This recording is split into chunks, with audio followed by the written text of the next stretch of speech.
नमस्कार. आज आपण इयत्ता 12वी विषय अर्थशास्त्र यामधील पहिलं प्रकरण सूक्ष्म आणि स्थूल अर्थशास्त्राचा परिचय यातील उपघटक सूक्ष्म अर्थशास्त्र व स्थूल अर्थशास्त्राची व्याप्ती अभ्यासणार आहोत. याआधी आपण सूक्ष्म अर्थशास्त्र व स्थूल अर्थशास्त्र यांचा अर्थ व व्याख्या अभ्यासलेला आहे, म्हणजेच थोडक्यात परिचय अभ्यासलेला आहे. आज आपण त्यांची व्याप्ती अभ्यासणार आहोत.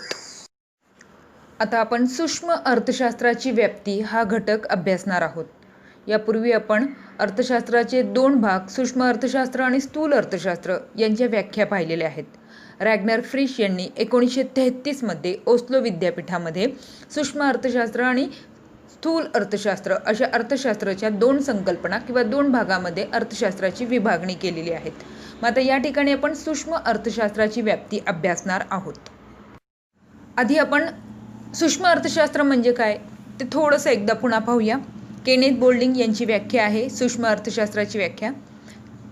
त्यांच्या मते विशिष्ट उत्पादन संस्था, विशिष्ट कुटुंब, वैयक्तिक किमती, वेतन, उत्पन्न, वैयक्तिक उद्योग आणि विशिष्ट वस्तूंचा अभ्यास करणारे शास्त्र म्हणजे सूक्ष्म अर्थशास्त्र होय. म्हणजे थोडक्यात त्यांनी एका विशिष्ट घटकाचा अभ्यास करणारे शास्त्र म्हणजे सूक्ष्म अर्थशास्त्र होय असे म्हटलेले आहे. त्यांची ही व्याख्या जर लक्षात ठेवायची असेल तर त्याचं टेक्निक या ठिकाणी आहे की विशिष्ट हा शब्द लक्षात ठेवायचा. विशिष्ट काय? उत्पादन संस्था आणि कुटुंब. मग लिहिताना तसं लिहायचं, विशिष्ट उत्पादन संस्था, विशिष्ट कुटुंब. त्यानंतर वैयक्तिक किमती, वेतन, उत्पन्न मध्ये फक्त कॉमा दिला तरी चालणार आहे. त्यानंतर विशिष्ट वरती वैयक्तिक उद्योग आलेला आहे, पण व्याख्या लिहिताना विशिष्ट हा शब्द लिहिला तरी चालणार आहे. विशिष्ट उद्योग, विशिष्ट वस्तूंचा अभ्यास करणारे शास्त्र. लक्षात ठेवताना फक्त या तीन शब्द विशिष्ट, वैयक्तिक, विशिष्ट कोणत्या शब्दांच्या पुढे त्या ठिकाणी विशिष्ट आणि वैयक्तिक लावायचे ते पुढे दिलेले आहेत. त्यानुसार आपण ही व्याख्या लक्षात ठेवू शकतो. सांगण्याचा मुद्दा हा की परीक्षेमध्ये व्याख्या लिहायची कशी, मात्र अर्थ समजणं गरजेचं आहे की या केनेथ बोल्डिंग यांच्या मते सूक्ष्म अर्थशास्त्र म्हणजे लहानात लहान घटकाचा अभ्यास करणारे शास्त्र किंवा वैयक्तिक घटकांचा अभ्यास करणारे शास्त्र होय. ज्यामध्ये विशिष्ट व्यक्तीचा अभ्यास करणारे शास्त्र, विशिष्ट व्यक्तीच्या उद्योगांचा अभ्यास करणारे शास्त्र इत्यादी घटकांचा अभ्यास करणारे शास्त्र म्हणजे सूक्ष्मलक्षी अर्थशास्त्र होय. सूक्ष्मलक्षी अर्थशास्त्रामध्ये वैयक्तिक घटकांचा अभ्यास केला जातो, विशिष्ट घटकांचा अभ्यास केला जातो. एखादी वैयक्तिक मागणी किती आहे, पुरवठा किती आहे ते पाहिलं जातं. एखाद्या विशिष्ट उद्योग संस्थेचा अभ्यास केला जातो, विशिष्ट उद्योजकाचा अभ्यास केला जातो, विशिष्ट वस्तूची किंमत कशी ठरते त्याचा अभ्यास सूक्ष्मलक्षी अर्थशास्त्रामध्ये केला जातो. कारण की सूक्ष्मलक्षी अर्थशास्त्राचे स्वरूपच तसे आहे की त्यामध्ये विशिष्ट आर्थिक घटकांचा अभ्यास केला जातो. विशिष्ट वस्तूंची मागणी कशी आहे, विशिष्ट वस्तूंचा पुरवठा कसा आहे, उपभोक्ता व विक्रेता त्यांची आर्थिक वर्तणूक कशी आहे, कुटुंबे कशी आहे यांचा अभ्यास या सूक्ष्मलक्षी अर्थशास्त्रामध्ये केला जातो. वस्तूची किंमत कशी ठरविली जाते, वस्तूला मागणी किती आहे, त्या वस्तूचा पुरवठा किती आहे त्यावरून किंमत ठरवली जाते. मग सूक्ष्मलक्षी अर्थशास्त्रामध्ये कोणतेही सिद्धांत मांडताना इतर परिस्थिती कायम आहे या विधानाने ते सिद्धांत मांडले जाते. जसं मी आत्ता सांगितलं, वस्तूची किंमत ठरविताना त्या वस्तूला किती मागणी आहे, किती लोकांना त्याची मागणी केलेली आहे. मग मागणी जास्त आहे आणि त्या वस्तूचा पुरवठा सप्लाय हा कमी असेल तर त्या ठिकाणी तो काय करणार, विक्रेता किंमत जास्त ठेवणार. मागणीच कमी आहे परंतु दुकानदाराकडे वस्तू विकण्यासाठी भरपूर आहे, पुरवठा जास्त आहे, सप्लाय जास्त आहे, तो काय करणार, किंमत कमी करणार. मग ती किंमत कशी मागणी आणि पुरवठ्याच्या आधारावर ठरते हे सूक्ष्मलक्षी अर्थशास्त्रामध्ये दाखविले जाते किंवा सिद्ध केले जाते, सिद्धांत मांडले जाते. आता इतर परिस्थिती कायम म्हणजे काही वेळेस असं होईल की किमतीमध्ये काहीही बदल झालेला नाही, मागणी आणि पुरवठा समतोल असतील, एक गृहीत धरा, आणि त्यावेळेस एखाद्या व्यक्तीचं उत्पन्न वाढलं तर तो काय करणार, आपल्या वस्तूंची मागणी वाढविणार, आपोआप मागणी वाढणार. मग हा सिद्धांत खरा ठरणार नाही. याच्यासाठी कोणतंही सिद्धांत मांडताना इतर परिस्थिती कायम या विधानाने ते सिद्धांत मांडले जाते. मग त्यानंतर उत्पन्नाच्या विभाजनावर भर देताना त्या ठिकाणी भूमी, श्रम, भांडवल, संयोजक यांचे विभाजन कसे होते त्याच्यावर भर दिला जातं. उत्पादन साधनांचा वापर करून महत्तम नफा कसा प्राप्त होईल ते सूक्ष्मलक्षी अर्थशास्त्रामध्ये पाहिले जाते. कोणत्या वस्तूचं उत्पादन करायचं आहे, किती उत्पादन करायचं आहे, हे प्रश्न सुटण्यासाठी सूक्ष्मलक्षी अर्थशास्त्राची मदत होत असते. आता आपण आपल्या मुख्य मुद्द्याकडे येऊया. सूक्ष्म अर्थशास्त्राची व्याप्ती.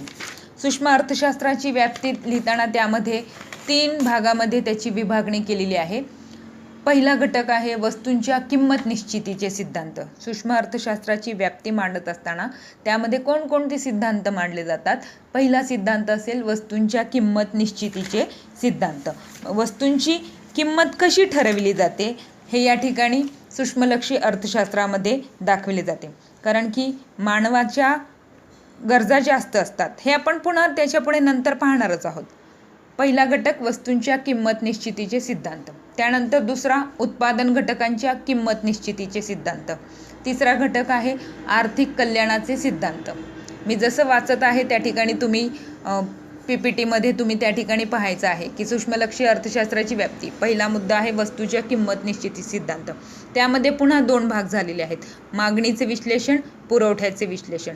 दुसरा घटक आहे उत्पादन घटकांच्या किमती निश्चितींचे सिद्धांत. त्यामध्ये 4 घटक दिलेले आहेत. खंड, वेतन, व्याज आणि नफा. म्हणजे उत्पादन घटकांच्या किमती कशा ठरविल्या जातात ते या सूक्ष्म अर्थशास्त्रामध्ये दाखवलेले आहेत.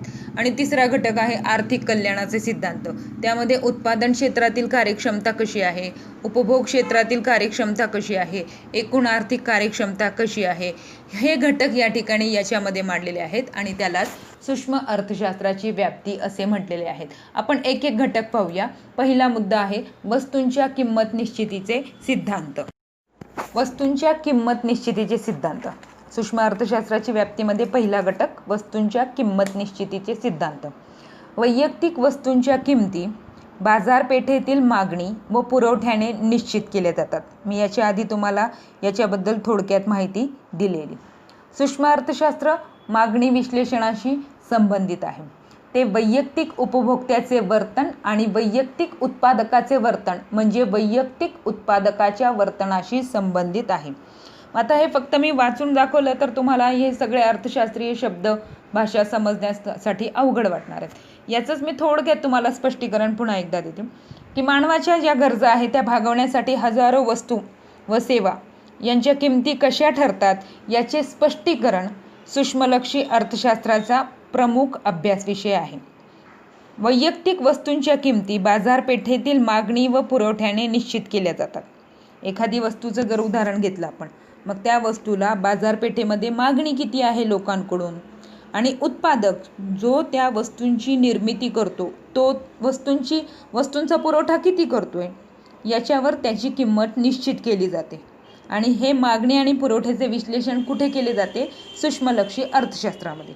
म्हणजेच सूक्ष्म अर्थशास्त्र मागणी विश्लेषणाशी काय आहे? संबंधित आहेत. ते वैयक्तिक उपभोक्त्याचे वर्तन. एखादा उपभोक्ता काय पाहतो की त्याची किंमत कशी आहे. मागणी जास्त असेल तर उत्पादक काय करतो? जास्त किंमत ठेवणार. मागणी कमी असेल उत्पादक कमी किंमत ठेवणार. मग त्या उपभोक्ता काय किंमत पाहून तो खरेदी करणार. उत्पादक काय करणार? मागणी जशी आहे तशी किंमत ठरवणार.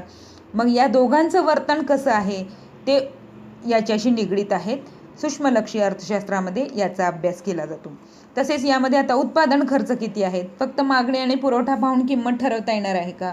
एखादी वस्तू निर्माण करण्यासाठी उत्पादकाला किती खर्च येतोय त्या खर्चानुसार तो काय करणार? त्याच्यावर थोडासा आपला नफा काढणार, तशी किंमत तो ठरवणार. म्हणून हा सूक्ष्मलक्षी अर्थशास्त्राचा मुख्य अभ्यास विषय आहे. कोणता? वस्तूच्या किंमत निश्चितीचे सिद्धांत. आता वस्तूचे कोणती वस्तू? उदाहरणार्थ कार असेल, तांदूळ असेल, कपडे असेल, साखर असेल, कापूस असेल, कोणत्याही गोष्टी या बाजारामध्ये जेव्हा विक्रीस आणल्या जातात त्यावेळेस त्याची किंमत कशी ठरवली जाते? उत्पादक काय पाहतो की मला नफा कसा मिळणार, माझा उत्पादन खर्च भरून निघेल का, त्यानुसार तो किंमत ठरवणार. मग विक्रेता उपभोक्ता काय बघणार की मला कमी पैशामध्ये चांगली वस्तू कशा प्रकारे मिळेल, मला त्याच्यातून जास्तीत जास्त समाधान कसं मिळेल कमी पैसे देऊन. मग या सगळ्यांचा अभ्यास सूक्ष्मलक्षी अर्थशास्त्रामध्ये केला जातो आणि मागणी आणि पुरवठ्याच्या विश्लेषणातून एखाद्या वस्तूची किंमत ठरविली जाते. त्यानंतर दुसरा मुद्दा आहे उत्पादन घटकांचा किंमत निश्चितीचे सिद्धांत. उत्पादन घटकांच्या किंमत निश्चितीचे सिद्धांत. सूक्ष्मलक्षी अर्थशास्त्रात भूमी, श्रम, भांडवल, संयोजक हे घटक उत्पादन प्रक्रियेत सहभागी होतात. आता भूमी, श्रम, भांडवल, संयोजक हे 11वीमध्ये आपण हे चारही घटक, उत्पादनाचे घटक शिकलेलो आहोत. त्यांच्या व्याख्या, त्यांच्याबद्दल माहिती आपण घेतलेली आहे.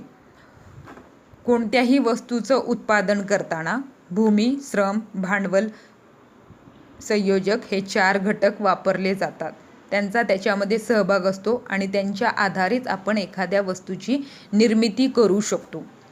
मग सूक्ष्म अर्थशास्त्रामध्ये या घटकांचा जर आपण वापर करत असू तर त्यांना त्यांचे मोबदले देणे गरजेचे आहेत. मग भूमीला कशामध्ये मोबदला दिला जातो? भूमीला खंडाच्या स्वरूपात मोबदला दिला जातो. श्रम वापरले जातात, श्रमाला वेतनाच्या स्वरूपात मोबदला दिला जातो, है ना. भांडवलाला व्याजाच्या स्वरूपात त्या ठिकाणी मोबदला दिला जातो. भांडवलामध्ये कच्चा माल येऊ शकेल, पैसा येईल, इमारत येईल, यांचा समावेश भांडवलामध्ये होतो. आणि संयोजकाला नफा मिळत असतो. संयोजक हे तिन्ही घटकांचा वापर करून त्या ठिकाणी जर त्याने केलेल्या वस्तूंची निर्मितीतून वस्तू विक्री झाल्यानंतर जर त्या ठिकाणी उत्पादन खर्च वजा केल्यानंतर जी रक्कम शिल्लक राहील ती संयोजकाला नफा म्हणून मिळत असते. संयोजकाला नफा धन, ऋण किंवा शून्य देखील मिळू शकतो. काही वेळेस असंही होतं की त्याला नफा मिळत नाहीत, काही वेळेस त्याला नफा मिळतो, काही वेळेस त्याचा जो काही उद्योगधंदा असेल, एखाद्या वस्तूची निर्मिती केली असेल तो त्याच्यामध्ये नुकसान झालं तर त्याला नफा मिळणार नाहीत, उलट त्याला नुकसान होईल, तर ते ऋणमध्ये जाईल त्याला. तर अशा प्रकारे त्या ठिकाणी या चारही घटकांना मोबदले दिले जातात. मग हे मोबदले कशा पद्धतीने ठरवायचे, त्यांची निश्चिती कशी करायचा, याचा अभ्यास कुठे केला जातो? सूक्ष्मलक्षी अर्थशास्त्र. या ठिकाणी पहा, भूमीला खंड, श्रमिकाला वेतन, भांडवलाला व्याजाच्या स्वरूपात आणि संयोजकाला नफ्याच्या स्वरूपात आपण मोबदले देतो. हे मोबदले कसे ठरवायचे, याची निश्चिती कशी करायची, याला मदत करण्यासाठी उत्पादन घटकांची किंमत निश्चिती करण्याचे सिद्धांत सूक्ष्मलक्षी अर्थशास्त्रामध्ये मांडले जातात. नंतर पुढचा मुद्दा आहे आर्थिक कल्याणाचे सिद्धांत. आर्थिक कल्याणाचा अभ्यास हा प्रामुख्याने साधन सामग्रीच्या कार्यक्षम वाटपाशी संबंधित आहे. जर साधन सामग्रीच्या झालेल्या वाटपामुळे संपूर्ण समाजाला महत्तम समाधान प्राप्त होत असेल तर ते वाटप कार्यक्षम वाटप आहे असे म्हणता येईल. साधनांच्या कार्यक्षम वाटपामुळे समाजाचे जास्तीत जास्त आर्थिक कल्याणाचे उद्दिष्ट साध्य होते. दुसऱ्या शब्दात आर्थिक कार्यक्षमतांचा अभ्यास यामध्ये होतो. आर्थिक कार्यक्षमतेचा विचार 3 प्रकारे होतो. उत्पादन क्षेत्रातील कार्यक्षमता, उपभोगाच्या क्षेत्रातील कार्यक्षमता, एकूण आर्थिक कार्यक्षमता. आर्थिक कल्याणाचा अभ्यास करायचा आहे. आर्थिक कल्याणाचा अभ्यास म्हणजे थोडक्यात उत्पादकाला देखील जास्तीत जास्त समाधान, महत्तम नफा मिळाला पाहिजे, उपभोक्त्याला देखील जास्तीत जास्त समाधान मिळाले पाहिजेत. म्हणजे दोघांचा त्या ठिकाणी नफा, समाधान यांचा विचार झाला पाहिजे. आर्थिक कल्याणाचा अभ्यास हा प्रामुख्याने साधन सामग्रीच्या कार्यक्षम वाटपाशी संबंधित आहे. मग एखाद्या वस्तूचं उत्पादन कसं करायचं, किती करायचं, कोणत्या प्रमाणात करायचा, हा अभ्यास या ठिकाणी सूक्ष्मलक्षी अर्थशास्त्रामध्ये होतो. मग हे करण्यासाठी काय करावे लागेल? जे साधने आहेत, वस्तूंची निर्मिती करणारे साधने, त्यांचं वाटप समाजामध्ये कसं होतं, ते लोकांच्या कल्याणाच्या दृष्टीने योग्य आहे का, याचा अभ्यास याच्यामध्ये होतो. मग आता आर्थिक कार्यक्षमता म्हणजे काय, हा प्रश्न पडला असेल तुम्हाला. जेव्हा अर्थव्यवस्थेतील सर्व वस्तू आणि उत्पादनाचे घटक त्यांच्या सर्वात मौल्यवान वापरासाठी वितरित केले जातात. उत्पादनाचे घटक कोणते कोणते आहेत? भूमी, श्रम, भांडवल, संयोजक. हे सगळे वस्तू निर्माण करण्यासाठी हे घटक वापरले जातात. हे घटक वापरताना त्या ठिकाणी अर्थव्यवस्थेमध्ये ठरविले गेले पाहिजे की आपल्याला जास्तीत जास्त मौल्यवान वस्तूंच्या निर्मितीसाठी या घटकांना वाटप केलं पाहिजे किंवा त्यांना वाटप केलं पाहिजे आणि निरुपयोगी भाग त्यातला काढून टाकला जाईल किंवा कमी केला जाईल, तेव्हा आर्थिक कार्यक्षमता आपल्याला प्राप्त झालेली दिसून येते. यालाच आर्थिक कार्यक्षमता असे म्हटले जाते. आता आर्थिक कार्यक्षमता म्हणजे समजले की आपल्याला काय करायचं आहे, जे उत्पादनाचे घटक आहेत ते उत्पादनाचे घटक मौल्यवान वस्तूंच्या उत्पादनासाठी वितरित करता आले पाहिजेत. मौल्यवान म्हणजे ज्याच्यामध्ये अर्थव्यवस्था गुंतवणूक केल्यानंतर जास्तीत जास्त नफा अर्थव्यवस्थेला होईल अशा वस्तूंच्या निर्मितीसाठी उत्पादन घटकांचा वापर केला पाहिजे. म्हणजे उत्पादकाचाच फक्त विचार करायचा नाही, तर ग्राहकाचा देखील त्या ठिकाणी विचार करायचा आहे. मग या उत्पादनाच्या घटकांमध्ये वाटप करत असताना जो निरुपयोगी भाग असेल तो त्या ठिकाणी काढला जाईल, कमी केला जाईल. तेव्हा आर्थिक कार्यक्षमता आपल्याला देशाला प्राप्त होत असते. मग आता या आर्थिक कार्यक्षमतेचे विचार 3 प्रकारे होतात. उत्पादन क्षेत्रातील आर्थिक कार्यक्षमता, उपभोगाच्या क्षेत्रातील आर्थिक कार्यक्षमता आणि एकूण आर्थिक कार्यक्षमता किंवा उत्पादनाच्या रचनेसंदर्भातील कार्यक्षमता. मग आता याचं स्पष्टीकरण पाहूया आपण. पहिलं काय आहे? उत्पादन क्षेत्रातील कार्यक्षमता. म्हणजेच उत्पादन क्षेत्रातील कार्यक्षमता उपलब्ध साधनांच्या साहाय्याने जास्तीत जास्त उत्पादन करणे. देशामध्ये वस्तूंची निर्मिती करण्यासाठी किती साधने उपलब्ध आहेत.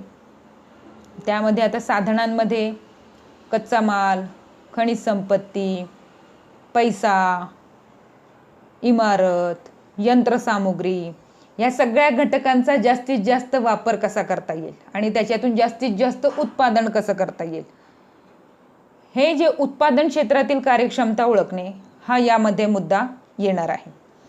त्यानंतर दुसरा भाग आहे उपभोगाच्या क्षेत्रातील कार्यक्षमता. त्यामध्ये काय आहे? संपूर्ण समाजाचे जास्तीत जास्त समाधान होईल अशा पद्धतीने उत्पादित वस्तू व सेवांचे लोकांमध्ये वितरण करणे. पहिला मुद्दा होता उत्पादन करणे, जास्तीत जास्त साधन सामग्री वापरून जास्तीत जास्त उत्पादन करणे. दुसरा मुद्दा जो आहे उपभोगाच्या दृष्टीने, मग जे काही वस्तू आणि सेवा देशामध्ये उत्पादित झालेल्या आहेत त्या वस्तू आणि सेवा लोकांना जास्तीत जास्त समाधान मिळेल याच्यासाठी त्या लोकांमध्ये त्या वस्तू आणि सेवांचं वितरण, वाटप कसं होईल याच्याकडे लक्ष देणे, ती कार्यक्षमता वाढविणे. आणि त्याच्यानंतर तिसरा जो मुद्दा आहे एकूण आर्थिक कार्यक्षमता. यामध्ये लोकांना सर्वाधिक प्राधान्याने हव्या असणाऱ्या वस्तूंचे उत्पादन होणे. एकूण आर्थिक कार्यक्षमता याच्यामध्ये उत्पादन रचनेसंदर्भातील कार्यक्षमता म्हणजे लोकांना प्राधान्याने हव्या असणाऱ्या वस्तूंचे उत्पादन होणे. म्हणजेच देशातील साधने लोकांच्या जास्तीत जास्त गरजा भागविण्यासाठी वापरण्यात याव्यात. सूक्ष्मलक्षी अर्थशास्त्राचा अभ्यास हे प्रामुख्याने किंमत सिद्धांत व साधन सामग्रीचे वाटप या दोघांशी संबंधित आहे. सूक्ष्म अर्थशास्त्र या शाखेत संपूर्ण अर्थव्यवस्थेशी संबंधित समग्र परिमाणांचा अभ्यास केला जात नाही. म्हणजे समग्र म्हणजे टोटल, संपूर्ण अर्थव्यवस्थेचा अभ्यास याच्यामध्ये केला जातो. या शाखेमध्ये बेकारी, दारिद्र्य, उत्पन्नांची विषमता यासारख्या राष्ट्रीय पातळीवरील आर्थिक समस्यांचा अभ्यास याच्यामध्ये केला जात नाही. आर्थिक वृद्धीचे सिद्धांत, व्यापार चक्राचे सिद्धांत अशा घटकांचा अभ्यास याच्यामध्ये केला जात नाही. तर याच्यामध्ये काय काय होते की कोणत्या वस्तूचं उत्पादन करायचं आहे, किती करायचं आहे, त्याचं वाटप लोकांमध्ये कसं करायचं आहे जेणेकरून त्या लोकांना त्याच्यामार्फत जास्तीत जास्त समाधान मिळेल, उत्पादकाला जास्तीत जास्त नफा मिळेल, एखाद्या वस्तूची किंमत कशी ठरेल, या सगळ्या गोष्टींचा या ठिकाणी सूक्ष्मलक्षी अर्थशास्त्रामध्ये अभ्यास केला जातो. आता आपण स्थूल अर्थशास्त्राची व्याप्ती अभ्यासणार आहोत. स्थूल अर्थशास्त्राची व्याप्तीमध्ये 4 महत्त्वाचे मुद्दे आहेत. पहिला मुद्दा आहे उत्पन्न व रोजगार सिद्धांत. उत्पन्न व रोजगार सिद्धांतामध्ये उपभोग फलनाचा सिद्धांत, गुंतवणूक सिद्धांत, व्यापार चक्राचे सिद्धांत या सिद्धांतांचा समावेश होतो. त्यानंतर स्थूल अर्थशास्त्र व्याप्तीमध्ये सर्वसाधारण किंमत सिद्धांत, आर्थिक वृद्धी व आर्थिक विकासाचे सिद्धांत, विभाजनाचा समग्रलक्षी सिद्धांत या 4 सिद्धांतांचा स्थूल अर्थशास्त्राच्या व्याप्तीमध्ये समावेश होतो.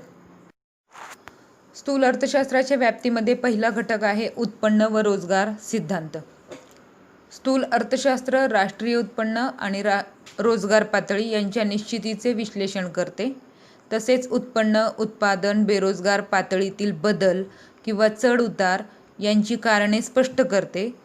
रोजगार पातळी कशी निश्चित केली जाते हे समजून घेण्यासाठी उपभोग फलन आणि गुंतवणूक फलन यांचा अभ्यास करावा लागतो. व्यवसायातील बदलाचे सिद्धांत हा उत्पन्न व रोजगार सिद्धांताचा एक भाग आहे.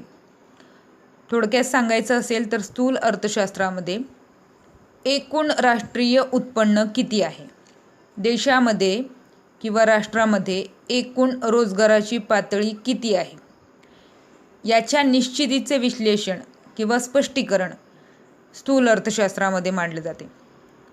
तसेच एखाद्या वस्तूचे उत्पादन किती होत आहेत, त्या उत्पादनातून एकूण उत्पन्न किती प्राप्त आहेत, रोजगार किती दिला जातो आहे आणि त्याच्यातून बेरोजगारी किती निर्माण होत आहे, यांच्यामधील बदल किंवा त्यांची चढ उतार यांची कारणे यामध्ये स्पष्ट केली जातात.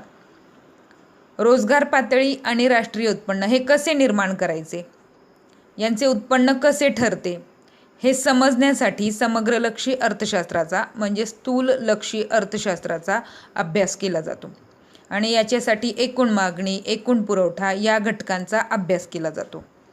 मग देशामध्ये उत्पादित होणाऱ्या वस्तूंचा उपभोग लोक किती करतात, एखाद्या वस्तूच्या उत्पादनामध्ये किती गुंतवणूक केली जाते, हा सगळा अभ्यास स्थूल अर्थशास्त्रामध्ये अभ्यासला जातो. यामध्ये केन्स यांचा रोजगारविषयी सिद्धांत असेल, मग त्या रोजगारविषयक सिद्धांतामध्ये केन्सने बेरोजगारीची कारणे काय आहेत, बेरोजगारीचे उपाय काय आहेत, अशी जी माहिती दिलेली असते किंवा केन्सचा सिद्धांत म्हणू आपण, तो स्थूल अर्थशास्त्रामध्ये येणार. कारण की त्यामध्ये एका व्यक्तीचा रोजगाराचा विषय मांडला जात नसून देशातील एकूण व्यक्तींचा, त्या ठिकाणी एकूण व्यक्तींपैकी किती लोकांना रोजगार आहे, किती लोक बेरोजगार आहेत, मग बेरोजगार असण्याची कारणे काय आहेत, मग त्या लोकांना बेरोजगारीतून बाहेर काढण्यासाठी कोणते उपाय केले पाहिजे, असा सगळा अभ्यास समग्र म्हणजेच टोटल स्थूल अर्थशास्त्रामध्ये केला जातो. तसेच व्यवसायातील बदलाचे सिद्धांत उत्पन्न व रोजगार सिद्धांताचाच एक भाग आहे. व्यापार चक्र म्हणजे तेजी आणि मंदी हे आपण 11वीमध्ये शिकलेलो आहोत. एखाद्या वस्तूंच्या किमती वाढणे, तेजी येणे, वस्तूंच्या किमती कमी होणे, अर्थव्यवस्थेमध्ये मंदी येणे, याचा अभ्यास स्थूल अर्थशास्त्रामध्ये केला जातो. मग वस्तूंच्या किमती कशा वाढतात, भाववाढ कशी होते, भावघट कसा होतो, या सगळ्या गोष्टींचा अभ्यास व्यापार चक्रामध्येच म्हणजे तेजी मंदीमध्ये कसा त्याचा परिणाम होतो, स्थूल अर्थशास्त्रामध्ये अभ्यासला जातो. त्यानंतर स्थूल अर्थशास्त्रामध्ये दुसरा जो घटक आहे तो आहे सर्वसाधारण किंमत पातळी सिद्धांत. सूक्ष्मलक्षी अर्थशास्त्रामध्ये एका वस्तूची किंमत निश्चित कशी केली जाते. उदाहरणार्थ एखादं साबण निर्माण केल्यानंतर त्या साबणाचा खर्च किती आलेला आहे, त्या साबणाला लोकांनी मागणी किती केलेली आहे, त्या साबणाची बाजारामध्ये पुरवठा किती आहे, ह्या सगळा आढावा घेऊन त्याची किंमत काढली जाते फक्त एका वस्तूची. तर ते सूक्ष्मलक्षी अर्थशास्त्रामध्ये होतो. परंतु स्थूल अर्थशास्त्रामध्ये सर्वसाधारण किंमत पातळी म्हणजे उत्पादित होणाऱ्या सर्व वस्तूंची किंमत त्या ठिकाणी कशा प्रकारे निश्चित होते याचा अभ्यास, त्यातील चढ उतार, किंमत वाढणे आणि किंमत कमी होणे, हा अभ्यास स्थूल अर्थशास्त्रामध्ये केला जातो. आणि आता भाववाढ म्हणजेच इन्फ्लेशन याचा अर्थ होतो की ज्या वेळेस आपण बाजारामध्ये जास्त पैसे मोजून कमी वस्तू आणि सेवा खरेदी करतो त्याला भाववाढ म्हणायचं. आणि भावघट म्हणजे कमी पैशामध्ये जास्त वस्तू आणि सेवा खरेदी करता येणे होय. त्यानंतर तिसरा मुद्दा आहे आर्थिक वृद्धी व विकासाचे सिद्धांत. इयत्ता 11वीमध्ये आपण आर्थिक वृद्धी म्हणजे काय आणि आर्थिक विकास म्हणजे काय या दोन्हींमधला फरक अभ्यासलेला आहे. मग स्थूल अर्थशास्त्रामध्ये देशाची आर्थिक वृद्धी कशी होते. आर्थिक वृद्धी ही संख्यात्मक असते आणि कोणत्याही देशाचा आर्थिक विकास हा गुणात्मक असतो. आर्थिक वृद्धी थोडक्यात सांगायचं असेल तर आपल्या देशातील राष्ट्रीय उत्पन्न मागच्या वर्षीपेक्षा आत्ता संख्यात्मक दृष्टीने किती वाढलेलं आहे. उदाहरणार्थ मागच्या वर्षी 1000 असेल तर यावर्षी 2000 झाले. हे संख्यात्मक त्या ठिकाणी आर्थिक वृद्धी देशाची झालेली आहे. परंतु आर्थिक विकास म्हणजे त्या देशामध्ये मागच्या वर्षीच्या तुलनेमध्ये किंवा आर्थिक वर्षाच्या तुलनेमध्ये एकूण किती रस्ते बांधले गेले, एकूण शाळा किती बांधल्या गेल्या, दवाखाने किती बांधले गेलेत, त्यानंतर पूल किती बांधले गेलेले आहेत, देशाचा विकास होण्यासाठी कोणकोणत्या गोष्टी, रस्ते, वीज यंत्रणा यांच्यामध्ये किती बदल झालेला आहेत, तो सगळा गुणात्मक भाग आर्थिक विकासामध्ये मांडला जातो. मग आता आर्थिक विकास आणि आर्थिक वृद्धी यांचे सिद्धांत कोठे मांडले जातात? स्थूल अर्थशास्त्रामध्ये. स्थूल अर्थशास्त्राचा सगळ्यात महत्त्वाचा हा भाग आहे. अविकसित देशातील दारिद्र्य व मागासलेपणा यांचा अभ्यास करून या देशातील राष्ट्रीय उत्पन्न, एकूण उत्पन्न कशाप्रमाणे वाढविता येईल याचे स्पष्टीकरण या सिद्धांतामध्ये मांडले जाते. विकसित देशामध्ये वाढती उत्पादन क्षमता आणि तिचा कार्यक्षम वापर या प्रश्नांचा अभ्यास याच शाखेमध्ये केला जातो. त्यानंतर चौथा, स्थूल अर्थशास्त्राच्या व्याप्तीमध्ये चौथा जे सिद्धांत मांडले जातो तो मुद्दा आहे विभाजनाचा समग्रलक्षी सिद्धांत. विभाजन करणे, डिस्ट्रीब्यूट करणे, वाटून टाकणे, समग्रलक्षी सिद्धांत. या शाखेमध्ये राष्ट्रीय उत्पन्नामध्ये समाजामधील जे विविध गट असतात त्या गटाचा, विशेषतः भांडवलदार, कामगार वर्ग यांचा वाटा कसा ठरतो हे ठरवले जाते किंवा त्याचे स्पष्टीकरण केले जाते. राष्ट्रीय उत्पन्नामध्ये खंड, वेतन, व्याज व नफा यांच्याशी संबंधित सापेक्ष भागाशी निगडीत हा स्थूल अर्थशास्त्राचा अभ्यास असतो. थोडक्यात राष्ट्रीय उत्पन्नामध्ये जे उत्पादन घटक या ठिकाणी वापरले जातात, कोणकोणते उत्पादन घटक? भूमी, श्रम, भांडवल आणि संयोजक. मग यांचा मोबदला, त्यांचा वाटा कशामध्ये दिला जातो? खंड, वेतन, व्याज आणि नफा. मग हे या ठिकाणी त्यांचा जो वाटा आहे, त्यांचा जो हिस्सा आहे तो कसा ठरविला जातो याविषयीचे सिद्धांत स्थूल अर्थशास्त्रामध्ये मांडला जातो. उदाहरणार्थ रिकार्डोचा खंडविषयक सिद्धांत. रिकार्डोचा खंडविषयक सिद्धांत आपल्याला अभ्यासासाठी नाही आहे, तरी देखील उदाहरणादाखल या ठिकाणी त्याची माहिती दिलेली आहे. अशा प्रकारे आज आपण सूक्ष्म अर्थशास्त्र आणि स्थूल अर्थशास्त्र यांची व्याप्ती अभ्यासलेली आहेत.